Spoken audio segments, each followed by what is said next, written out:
नमस्कार साथियों, कैसे हैं आप सब। उम्मीद करते हैं कि आप काफ़ी अच्छे होंगे और आपकी तैयारी भी चल रहा होगा। तो दोस्तों हम आ चुके हैं हिंदी का महामैराथन क्लास लेकर के।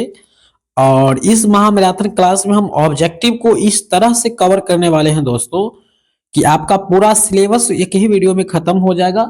और नेक्स्ट जो वीडियो आएगा वो सब्जेक्टिव का रहेगा, उसमें भी हर एक टॉपिक को कवर किया जाएगा। आप देख सकते हैं यहाँ पर जो है हमने ऑल टॉपिक को यहाँ पे कवर किया, सारा के सारा के यहाँ पे कौन कौन पूछेगा उसको हम यहाँ पे पहले से यहाँ पर हम लोग हाईलाइट करके रखे हुए हैं, ताकि आपको परीक्षा में जाइए और डायरेक्ट क्वेश्चन को गर्दा भुस्सा अलग कर गर्दा उड़ा दीजिए और भुस्सा अलग कर दीजिए। यानी ऐसा तैयारी करके हमें जाना है दोस्तों परीक्षा में कि एक भी प्रश्न हमारे वीडियो से बाहर आपको नहीं मिलेगा। सिंपल बात है, पढ़ो कहीं से पूछेगा प्रश्न यहीं से। तो साथियों ज्यादा समय नहीं लेंगे आपका, और हम सबसे पहले प्रीवियस ईयर क्वेश्चन को एनालाइज करेंगे, देखेंगे। तो प्रीवियस ईयर क्वेश्चन जो है मेरे दोस्त आपके सामने इस तरह का प्रश्न जो है पिछले साल मिथिला यूनिवर्सिटी में बात कर रहे हैं, वहां पे ऐसा प्रश्न पूछा गया था विदाउट ऑप्शन। यहाँ पे ऑप्शंस आपको नहीं दिया गया था, लेकिन मेरे दोस्त आपको चिंता नहीं करना है, हमारे रहते हुए आपको एक एक प्रश्न का आंसर बिल्कुल सही और सटीकता के साथ दिया जाएगा। तो आपको यहाँ पर अगर नीचे आ जाएंगे तो यहाँ पर आपको सब्जेक्टिव क्वेश्चंस भी मिल गया है, नीचे आएंगे तो यहाँ पे भी लॉन्ग क्वेश्चन मिल गया है। इसी प्रकार बीएन मंडल यूनिवर्सिटी का भी प्रश्न आप लोग देख सकते हैं, पृथ्वीराज रासो कवि किस का कवि रासो कवि है, इसका कवि कौन है, चंद्रवरदाई है। यहाँ पे है अल्लाहखंड के कवि कौन है, एक थाल मोती भरा हुआ है। मतलब कि हम आपको ऐसे क्वेश्चंस बताएंगे साथियों की परीक्षा में नहीं पूछने का सवाल ही नहीं होता है। पूर्णिया यूनिवर्सिटी के बारे में भी बात करने वाले हैं, वहां का भी प्रश्न हमारे पास है। ये तीन यूनिवर्सिटी में हर बार जो है प्रश्न जो है उलट पुलट होते रहता है। अगर इस तीन यूनिवर्सिटी वाले क्वेश्चन को अगर आप पढ़ लेते हैं तो यकीन मानिए ज्यादा आपको 100-200 या महामैराथन की आवश्यकता भी नहीं पड़ेगा, और इसी तीनों जो है सेट में से प्रश्न आपको मिल जाएगा। और इस तीनों का जो है हम वीडियो स्पेशल बना चुके हैं जो प्लेलिस्ट में सेव होगा, तो आप लोग वहां से उसको एक बार जरूर चेक कीजिएगा, ठीक है। देखिएगा पूरी तरह से एकदम क्लास को देखिएगा, लिंक डिस्क्रिप्शन में हम लगा देते हैं या कमेंट में आपको दे देते हैं। इन सब क्वेश्चंस का आंसर आपको मिल जाएगा, एक वीडियो बना दिया वहां से आप लोग देख लीजिएगा। सीधे सीधे हम लोग चलेंगे टॉपिक पर, और टॉपिक है हमारा आज का ये मैराथन क्लास। और इस मैराथन क्लास में हम लोग जो है हिंदी के ऑल चैप्टर्स को खत्म करेंगे एक ही वीडियो में। तो साथियों चलिए हम लोग ज्यादा समय नहीं लेंगे, वस्तुनिष्ठ प्रश्नों का जो है इस श्रृंखला में जो है पहला प्रश्न वो आपके सामने आया है। और पहला प्रश्न जो है मेरे दोस्त वो है पृथ्वीराज रासो का कवि है कौन है, तो चंद्रवरदाई है। एकदम आंसर आपका खौज है, रामबाण बिल्कुल रूप से 100% सही है, यही आपका आंसर सही हो जाएगा। हालांकि ऊपर जितना भी प्रीवियस ईयर का क्वेश्चन था सारा क्वेश्चन का आंसर इस पीडीएफ में और इस वीडियो में आपको मिल ही जाएगा, तो आपको टेंशन नहीं लेना है विशेष तौर पे। दूसरा प्रश्न मेरे दोस्त अल्लाह अल्लाह खंड के कवि कौन है, यानी अल्लाह रुदल का जो पाठ होता है उसका कवि कौन है, तो जगनिक है उसका कवि, बिल्कुल रूप से आप याद रखेंगे। इन सभी प्रश्नों को जो हम आपको इस वीडियो में बताते जा रहे हैं, इन सभी प्रश्नों को आपको 1 से 2 बार देखना है। हमारे लिए मत देखिए भाई, अपने लिए देखिए, लेकिन देखिए जरूर इस वीडियो को भाई, एकदम पूछेगा प्रश्न। अगला प्रश्न, एक थाल मोती भरा सबके सिर औधा धारा, यह किसकी पंक्ति है। यह पंक्ति जो है अमीर खुसरो की है, इनका पूरा नाम अमीर खुसरो है। आंसर आपका घ जो है एकदम 100% सही है दोस्त। अगला प्रश्न है मेरे दोस्त, विसल देव रासो का कवि है, विसल रासो। रासो की जब भी बात आता है तो नरपति नालाह को आपको रखना है, आंसर आपका कॉज है बिल्कुल सही है। रसखार किस छंद के कवि है मेरे दोस्त, यह सवैया छंद के कवि है, 10वीं कक्षा में आपने जरूर पढ़ा होगा दोस्त। सूरदास के गुरु कौन थे दोस्त, सूरदास के जो गुरु थे वो कौन थे, सूरदास, कृष्णदास, परमानंद दास, स्वामी हरदास, वल्लभाचार्य। यहाँ पे वल्लभाचार्य मिल रहा है तो लोग सब बोल रहे हैं सर वल्लभाचार्य हो जाएगा, तो बिल्कुल सही आप बोल रहे हैं, सही आप सोच रहे हैं। सूरदास के जो गुरु है मेरे दोस्त वो वल्लभाचार्य ही है। आगे चलेंगे दोस्त, पद्माकर की काव्य भाषा क्या है। देखिए पद्माकर के काव्य भाषा का क्या है, भाषा इसका वर्ज भाषा था। वर्ज भाषा कहाँ कहाँ बोला जाता है, तो वृंदावन जैसे एरिया में, ठीक है। उत्तर प्रदेश के कई क्षेत्र है जहाँ पे वर्ज भाषा बोला जाता है। चंद्रवंदनी मृग लोचनी बाबा कही कही चाही, किसकी पंक्ति है। यह पंक्ति जो है केशव दास का है, ठीक है। एकदम याद रखेंगे मेरे दोस्त, केशव दास का क्या कहना है कि चंद्रवदनी मृग लोचनी बाबा कही कही चाही, यह जो है केशव दास की पंक्ति है। अगला है साथियों, ना ही पराग ना ही मधुर मधु ना ही विकास यही काल। यह किसकी पंक्ति है? यह पंक्ति है बिहारी लाल की। बिहारी लाल की टॉपिक से जो है आपका लॉन्ग क्वेश्चन और शॉर्ट क्वेश्चन भी बहुत ज्यादा पूछा जाता है आपके एग्जाम में। आगे बढ़ेंगे मेरे दोस्त, आपका यहाँ पर जो है 10 नंबर प्रश्न होगा, हिंदी साहित्य।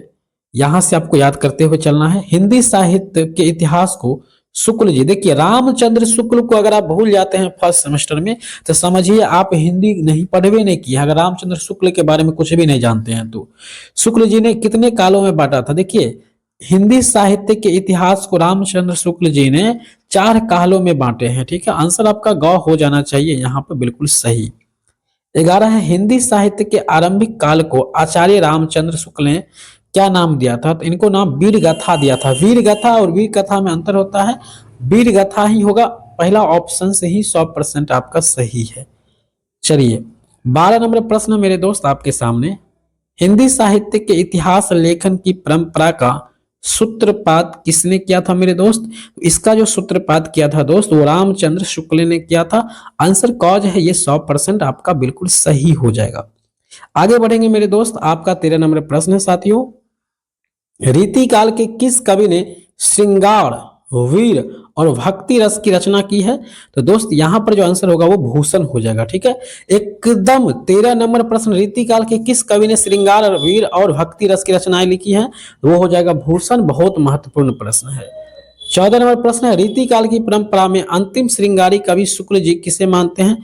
ये भी VVI प्रश्न है, तो अंतिम मानते हैं ग्वाल को। ठीक है, ग्वाल को, जो यादव लोग होता है ना ग्वाल, वही उन्हीं को इन्होंने माने हैं। ठीक है, चलिए आगे बढ़ेंगे और 15 नंबर प्रश्न आपके सामने होगा, यह भी पूछा गया है। ठीक है, जॉर्ज ग्रियर्सन ने हिंदी साहित्य का स्वर्ण युग किसे मानते हैं? तो भक्ति काल को स्वर्ण युग मानते हैं। एकदम मोस्ट इंपोर्टेंट है, परीक्षा के लिए एकदम याद रखेंगे सभी लोग। पृथ्वीराज रासो को आप किस वर्ग में रखेंगे? इसको हम लोग वीर गाथा में रखते हैं क्योंकि इसमें वीरता को बताया गया है। ठीक है, पृथ्वीराज चौहान की जो वीरता है इसके बारे में चंद्रवरदाई ने बात किए हैं और उन्होंने बताए हैं बहुत कुछ बात, तो उसी का वर्णन जो है वीर गाथा में आपको देखने को मिलता है। चलिए आगे बढ़ेंगे और 17 नंबर प्रश्न होगा आपके सामने साथियों, कि जैन कवि शलिभद्र सूरी को हिंदी का प्रथम कवि किसने माना या किसने कहा? तो गणपति चंद्र गुप्त जी ने बोला था। आंसर आपका गौज है, ये बिल्कुल रूप से सही है। 18 नंबर प्रश्न है दोस्तों, हिंदी साहित्य की भाषा कौन सी है? तो हिंदी साहित्य की जो भाषा है मेरे दोस्त वो है आपका डिंगल। आंसर हो जाएगा आपका क। डिंगल, पिंगल, पाली, मगधी, ब्राह्मी, खरोष्टी, ये सारा चीज लिपि के तौर पे जो है भाषा का विभाजन हुआ है। ठीक है, सीटेट विटेट का तैयारी करेंगे तो आप लोग को आगे इसकी जानकारी मिल जाएगी पूरी तरह से। सरहप्पा, यहां से क्वेश्चन को नोट करेंगे और याद रखेंगे। सरहप्पा ने किस संप्रदाय की स्थापना किया था दोस्त? आंसर हो जाएगा सहजिया संप्रदाय का। सहजिया संप्रदाय के बारे में स्पेशल वीडियो भी आएगा सब्जेक्टिव का, वहां पे हम अस्थिर से आपको समझाएंगे सब बात को। भक्ति साहित्य परंपरा के सर्वप्रथम दर्शन किसकी रचनाओं में होते हैं? आंसर हो जाएगा क, रामानंद की। आचार्य रामाचंद्र कहिए या फिर रामाचंद्र। 21 नंबर प्रश्न है मेरे साथियों, आदिकाल के लिए अन्य कौन सा नाम प्रस्तावित है? आदिकाल के लिए अन्य कौन सा नाम प्रस्तावित है? तो वीर गाथा। बस वीर गाथा को याद रखिए, वीर कथा मत मारिएगा, वीर गाथा ही आपको मारना है आंसर में। ठीक है, चलिए 22 नंबर प्रश्न की और हम लोग चलेंगे दोस्तों। और 22 नंबर प्रश्न आपसे कहता है, विधेयवादी इतिहास के लेखक कौन है? विधेयवादी इतिहास के लेखक कौन है? आंसर हो जाएगा आचार्य रामचंद्र शुक्ल जो है विधेयवादी इतिहास के लेखक हैं। यहां पे याद रखेंगे 23 नंबर प्रश्न को आप लोग याद रखेंगे, सिद्धों की संख्या कितनी है? यानी सिद्धियों की संख्या जो है आपको वो 84 यानी 84 है। ये बिल्कुल रूप से VVI की श्रेणी में इसको रखेंगे आप लोग। 24 नंबर प्रश्न है, पृथ्वीराज रासो की विदा क्या थी या यह क्या थी? मतलब ये विदा क्या थी, यह क्या था? पाठ था, कविता था, क्या चीज था? तो ये महाकाव्य है जिसमें पृथ्वीराज चौहान के बारे में पूरी तरह से वर्णन किया गया है, जो 1191 और 92 ईस्वी में जो युद्ध हुआ था पृथ्वीराज रासो का, उसकी कथा इसमें आपको मिल जाएगा। 25 नंबर सवाल है साथियों, श्रृंगार काल का नामकरण किसने किया था? श्रृंगार काल का नामकरण जो किया गया था वो इसमें से किसी को द्वारा नहीं किया गया था। ठीक है, माना जाता है अयज्ञ जी के द्वारा किया गया था। ठीक है, लेकिन आगे हम लोग इसके बारे में पढ़ लेंगे, चिंता नहीं कीजिए। वैसे इसका अगर आंसर होता यहाँ पर ये होता अयज्ञ जी होता सच्चिदानंद हीरानंद वात्स्ययन अयज्ञ, तो वो सही हो जाता। 26 नंबर प्रश्न है दोस्तों, हिंदी साहित्य की भूमिका किसने लिखा? तो वो लिखा है हजारी प्रसाद द्विवेदी लिखा है। ठीक है, हजारी प्रसाद द्विवेदी भी इस ऑप्शन में आता तो वो सही हो सकता था। आगे चलेंगे, 27 नंबर प्रश्न है दोस्तों, रास पंचाध्याय, ये नोट कीजिएगा VVI में, एकदम नोट कीजिएगा, प्रश्न छपेगा तो यहीं से सब छपेगा। रास पंचधाई के रचनाकार कौन है? तो रहीम दास। आंसर आपका हो जाएगा क। 28 है, तोता ए हिंद किसे कहा जाता है? यहां से भी प्रश्न छप सकता है। तोता ए हिंद जो कहा जाता है दोस्तों, अमीर खुसरो को कहा जाता है, एकदम रूप से आप लोग याद रखेंगे। चंद्रदायन या चंद्रदायन, यहां पर जो क्वेश्चन है, चंद्रदायन के रचनाकार कौन है? तो चंद्रदायन जो है इसका रचनाकार जो है वो मुल्ला दाऊद है। मुल्ला दाऊद चंद्रायन के रचनाकार हैं, यहां से थोड़ा याद रखिएगा, चंद्रायन के रचनाकार कौन है?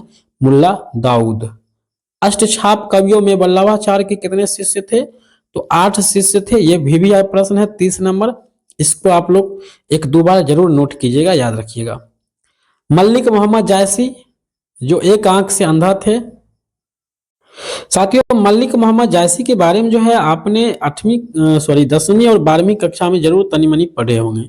मल्लिक मोहम्मद जायसी के पास है जन्म से के बाद जो है एक आंख और एक कान चला गया था, फिर भी इन्होंने धरती पर वैसा नाम कमाया जो तो अभी तक कहा नहीं जा सकता है, अभी तक कोई शायद ऐसा नहीं किया है। मल्लिक मोहम्मद जायसी अखरावट की रचना किया था, अखरावट इन्हीं की रचना है।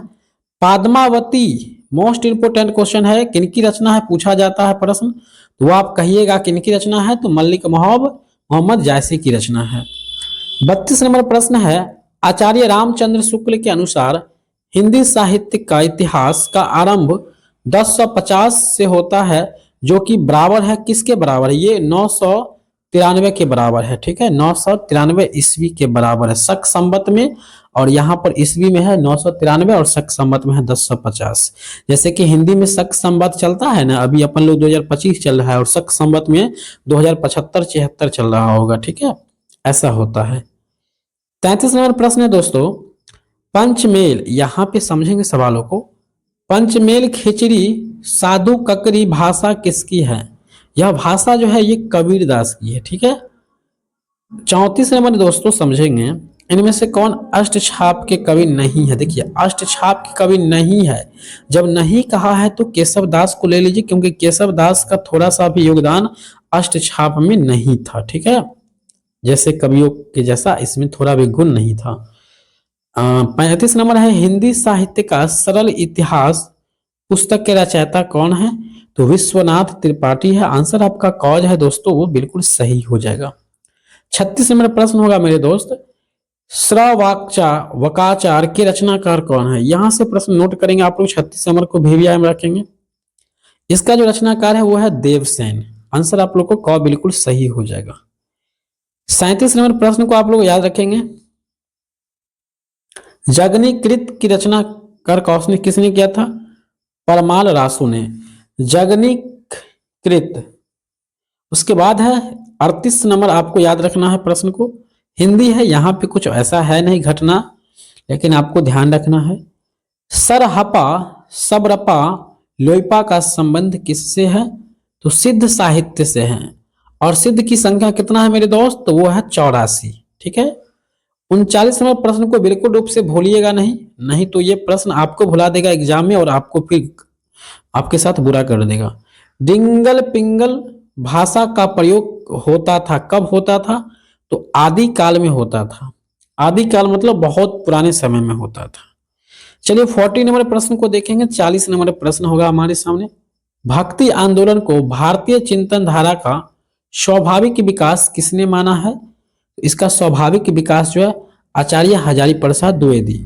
आचार्य हजारी प्रसाद द्विवेदी और आचार्य रामचंद्र शुक्ल को अगर आप हिंदी में नहीं पढ़े हैं फर्स्ट सेमेस्टर में, तो समझिए आपका हिंदी का तैयारी बिल्कुल सुनना है। ठीक है, इसलिए इन दोनों के बारे में विस्तृत जानकारी अगर आपको लेनी है या PDF आपको लेनी है तो इस वीडियो को पूरा जरूर देखिए। ठीक है, बने रहिएगा। ऑल यूनिवर्सिटी के लिए यह वीडियो है, किसी भी यूनिवर्सिटी से अगर आप ग्रेजुएशन कर रहे हैं मेरे दोस्त, और 4 साल के कोर्स में आपका भी इनरोलमेंट हो चुका है, तो ध्यान रखिएगा ये सारा प्रश्न जो है आपके लिए रामबाण सिद्ध हो जाएगा, बस आप इसको देख करके जाइए।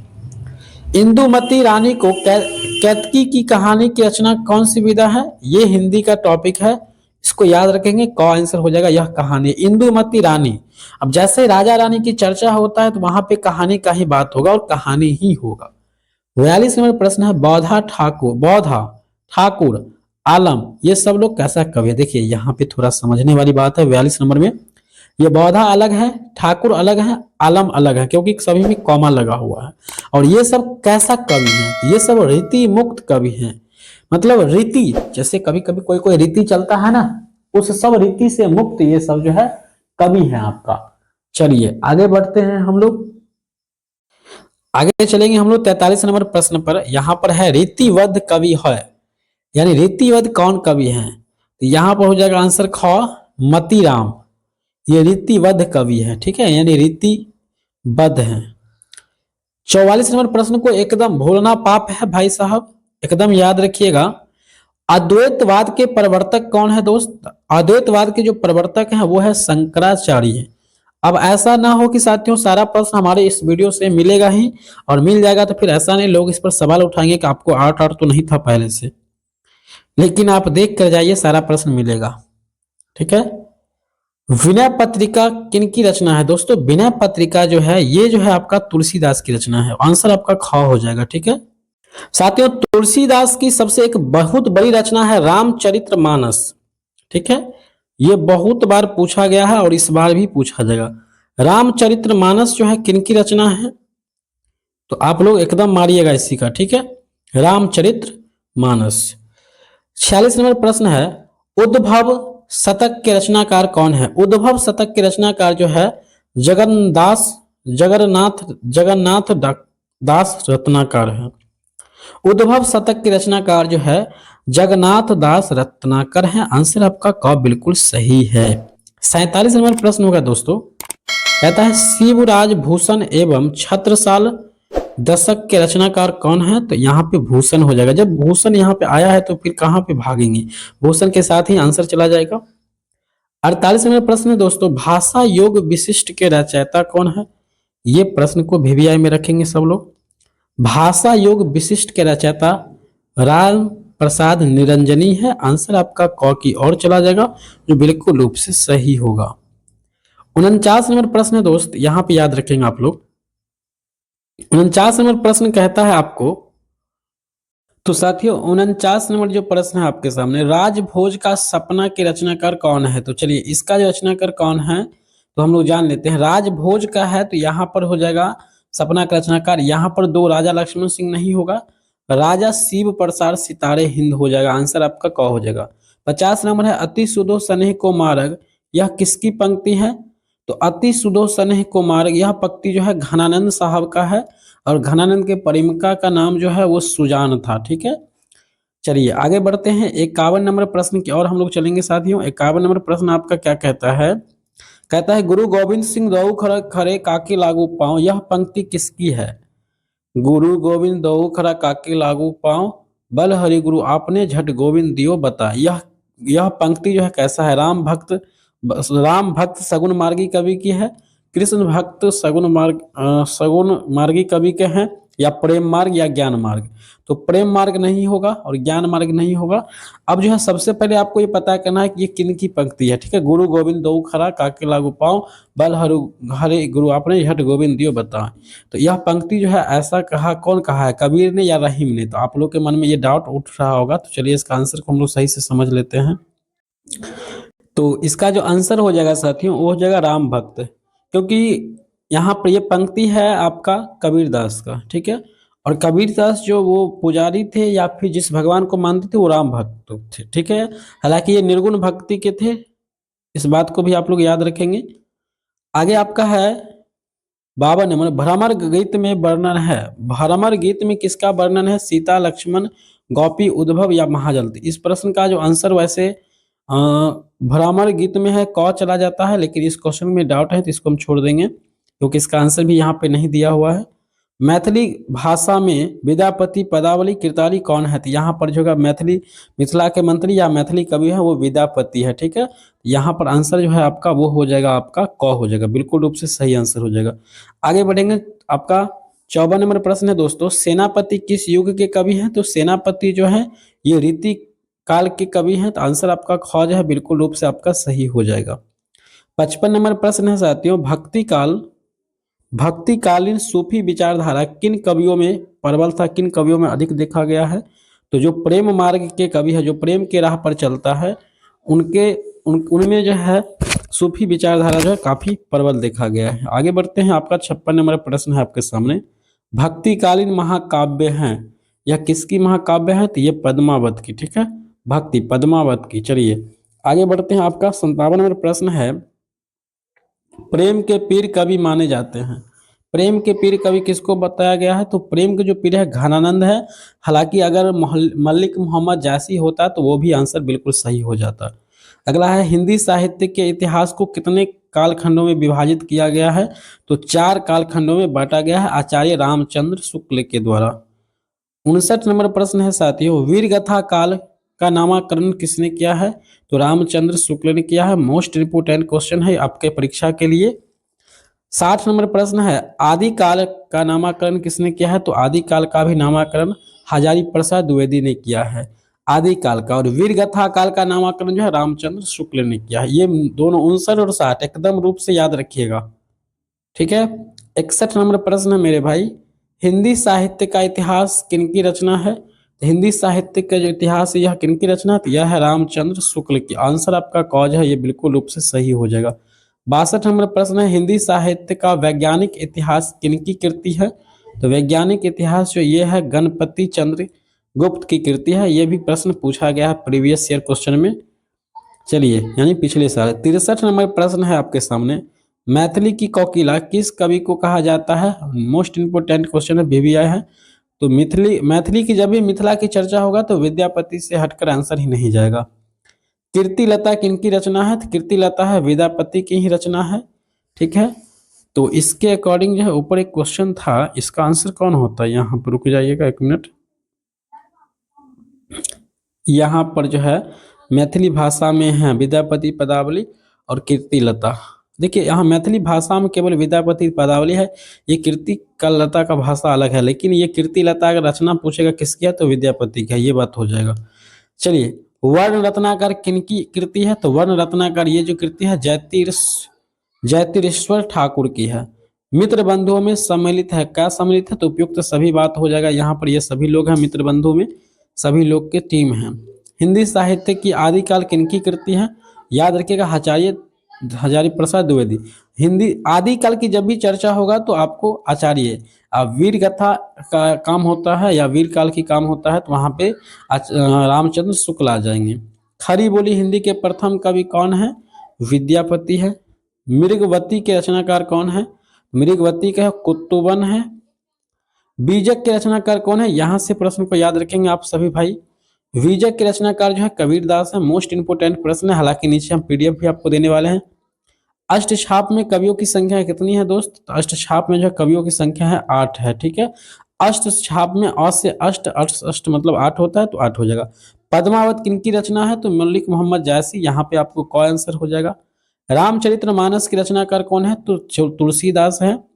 कवित्री मीरा का जन्म स्थान कहाँ हुआ था? इनका जन्म हुआ था राजस्थान, या अरे भाई आंसर गलत है, उत्तर प्रदेश में होना चाहिए था यहाँ पे। चलिए, डाउट में आ गए हैं इस प्रश्न को देखने के बाद। रामचरितमानस की भाषा कौन सी थी? तो यहाँ पे अवधी भाषा है। वैसे देखिए कवित्री मीरा का जन्म जो है उत्तर प्रदेश में ही हुआ है। ठीक है, वैसे डाउट में है, कंफर्म होने के बाद हम कमेंट कर देंगे, आप लोग उसमें कमेंट कर दीजिएगा, गूगल कर लीजिएगा। थोड़ा सा डाउट आ गया है। ठीक है, राजस्थान नहीं होना चाहिए था। साखी किनकी रचना है? तो साखी जो है रचना वो कबीरदास की है। इनमें से कौन कृष्ण भक्त कवि थे? कृष्ण जी की भक्ति जो है वो रसखान करते थे। ठीक है, भक्ति काल हिंदी साहित्य का प्रथम पुनर्जागरण का काव्य कथन किसका है? यह है जॉर्ज ग्रियर्सन का। ये भी है, प्रश्न भी है। हिंदी साहित्य का प्रथम इतिहास का भाषा कौन सा है? तो फ्रेंच भाषा है। शिव सिंह सरोज किनकी रचना है? तो यह है शिव सिंह संगर की। आगे बढ़ेंगे, अगला प्रश्न आपके सामने हो जाएगा। भक्ति काल हिंदी साहित्य का स्वर्ण युग था, यह कथन किसका है? तो यह है, इनमें से कोई नहीं हो जाएगा, यह हजारी प्रसाद द्विवेदी का है। ठीक है। जयचंद्र प्रकाश के रचनाकार कौन है? जयचंद्र प्रकाश के रचनाकार कौन है? तो भट्ट केदार है। यहाँ पर आंसर जो है आपका क हो जाएगा।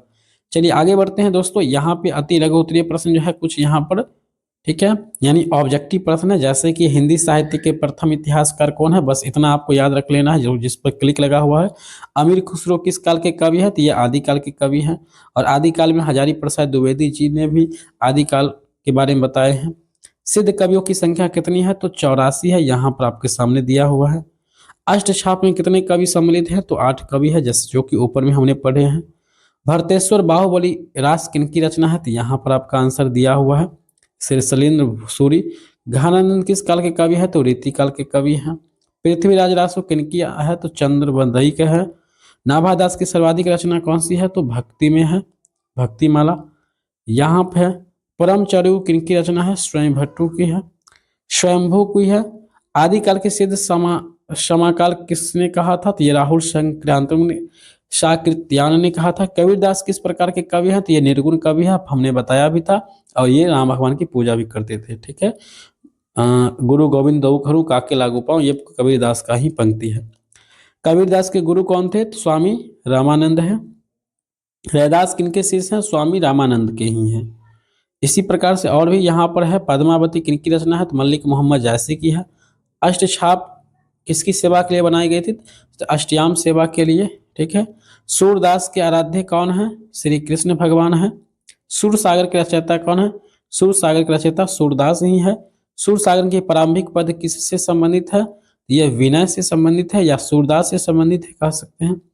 रामचरितमानस के रचयिता कौन है? गोस्वामी तुलसीदास है। वड़वे रामायण किनकी रचना है? तो ये भी तुलसीदास की है। अष्टछाप के संस्थापक कौन है? तो विट्ठलाचार्य हैं। यहाँ पर एक सॉरी यहाँ पे हो जाएगा श्री कृष्ण सरई शाखा हो जाएगा अष्टछाप के। ठीक है, ये हो जाएगा। तो इस तरह से तुलसीदास रचित महाकाव्य का नाम है रामचरितमानस। इस प्रकार से आपको यहाँ पे याद रखेंगे साथियों, तो सारा प्रश्न जो है आपका हो जाएगा। इस प्रकार से हिंदी का जो है ऑल टू ऑल लगभग ऑब्जेक्टिव हम खत्म कर दिए हैं। इससे बाहर तो आपके एग्जाम नहीं पूछेगा। अगर आपको इसका PDF चाहिए तो कॉमेंट कीजिएगा और व्हाट्सअप टेलीग्राम ज्वाइन कर लीजिएगा, जिसका लिंक डिस्क्रिप्शन में होगा। और इस वेबसाइट पर भी जा करके आप लोग जो है वायरल क्वेश्चन पेपर, जो परीक्षा से कुछ दिन पहले आउट वाला प्रश्न आपको मिल जाएगा, वो madhavanshi.com वेबसाइट पर मिल जाएगा। ठीक है, तो वहाँ से भी आप लोग ले सकते हैं। धन्यवाद।